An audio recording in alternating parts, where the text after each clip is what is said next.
तो से लग रहा है कि वो लंबी लंबी फेंक रहे हैं। हमारे यहाँ 5 कार हैं, 7 बाइक्स हैं, फिर भी हम बस से आए हैं। वो क्या है ना कि हमें दिखावे का बिल्कुल शौक नहीं है। बड़ा नेक ख्याल है बेटा। लेकिन खुद की गाड़ी में बैठना दिखावा थोड़ी ना होता है। अरे हम दिल्ली से आए हैं, वहाँ पोल्यूशन बहुत है ना, तो हम गाड़ी में नहीं निकलते हैं। हाँ, ये उससे भी बड़ा नेक ख्याल है बेटा। लेकिन अगर आपको पोल्यूशन की इतनी चिंता है तो घर में 5 कार और 7 बाइक क्यों रखी है? अरे इतने पैसे हैं, फुर्सत में क्या करेंगे, कुछ ना कुछ खरीद लेते हैं। अभी पिछले ही हफ्ते एक हेलीकॉप्टर खरीदने का सोच रहा था। तो क्यों नहीं खरीदा? अरे उसके पंखे हवा ज्यादा देते हैं, हमारी माँ को ठंड बहुत लगती है ना, अब बुजुर्गों का ध्यान रखना पड़ता है ना। अरे वाह वाह, ये तो बहुत बड़ा, ऊंचा और नेक ख्याल है। हम कैसे मान ले कि ये लोग झूठ नहीं बोल रहे हैं? अरे हमारा परिवार झूठ नहीं बोलता। दिल्ली शहर में किसी से भी पूछ लीजिएगा, हमारे बेटे का बड़े लोगों में उठना बैठना है। हाँ। अरे छोटो चुप रह, इतने बड़े लोग हैं, झूठ क्यों बोलेंगे? हमारी फैक्ट्री है, और ऐसी फैक्ट्री कि यहाँ ग्राहक आया, इधर सामान बनाया जल्दी जल्दी, और हम हर काम ना जल्दी करते हैं। हाँ वही तो, तब जल्दी जल्दी अपनी बेटी का हाथ हमारे बेटे के हाथ में दे दीजिए। दिव्या के पिताजी दिव्या के भाई छोटू की एक भी बात न मानते हुए दिव्या की शादी दिल्ली के इस फेंकू परिवार में करवा देते हैं। जब दिव्या ससुराल पहुंचती है तब, आपकी कार्स और बाइक्स कहाँ है? मुझे बाहर जाना था किसी काम से। कार और बाइक्स? कौन सी कार और बाइक्स? अरे जब आप मुझे देखने आए थे तो कहा था ना कि आपके यहाँ 5 कार्स हैं और 7 बाइक्स हैं। हाँ हाँ, उस दिन थी, आज नहीं है। है? आज कहाँ गई? अरे जिनकी थी वो ले गए। मतलब वो आपकी नहीं थी? आपने तो कहा था हमारे घर पर है। हाँ घर पर थी, बाबूजी का एक पार्ट टाइम काम है कार और बाइक धोने का। उस दिन घर पे 5 कार और 7 बाइक्स थी तो बोल दिया था। अरे झूठ थोड़ी ना बोला है, जैसा था वैसा बोल दिया।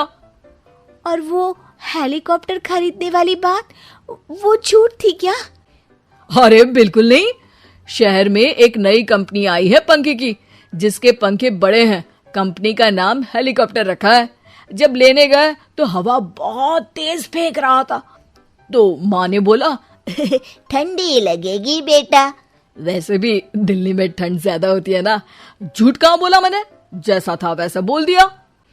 हे भगवान, और वो फैक्ट्री वाली बात, इधर ग्राहक आया उधर सामान तैयार। अरे वो भी तो बिल्कुल सही है। मेरा ना पानी पूरी का ठेला है, इधर ग्राहक आता है उधर पानी पूरी बना देता हूँ। अरे झूठ कहाँ बोला, जैसा था वैसा बोल दिया। हे राम, मेरे तो कर्म फूट गए। आपने तो कहा था कि आप लोगों का बड़े लोगों में उठना बैठना है। अरे है तो, पहले मैं बहुत बड़े लोगों के यहाँ नौकर था।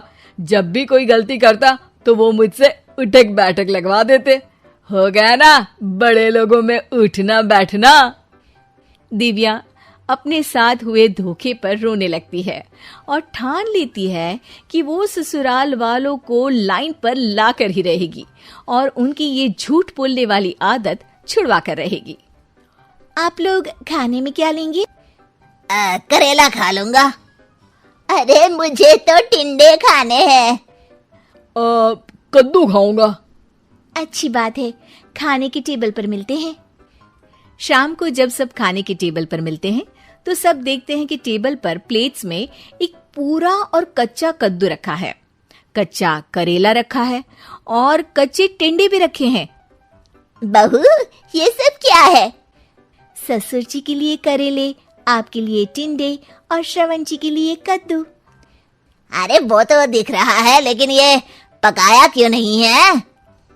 आप लोगों ने पकाने को तो नहीं कहा था, बस मैंने पूछा था क्या खाएंगे, तो आपने ये कहा था कि करेले, टिंडे और कद्दू खाने वाले हैं। ये क्या मजाक है दिव्या, तुम झूठ बोल रही हो।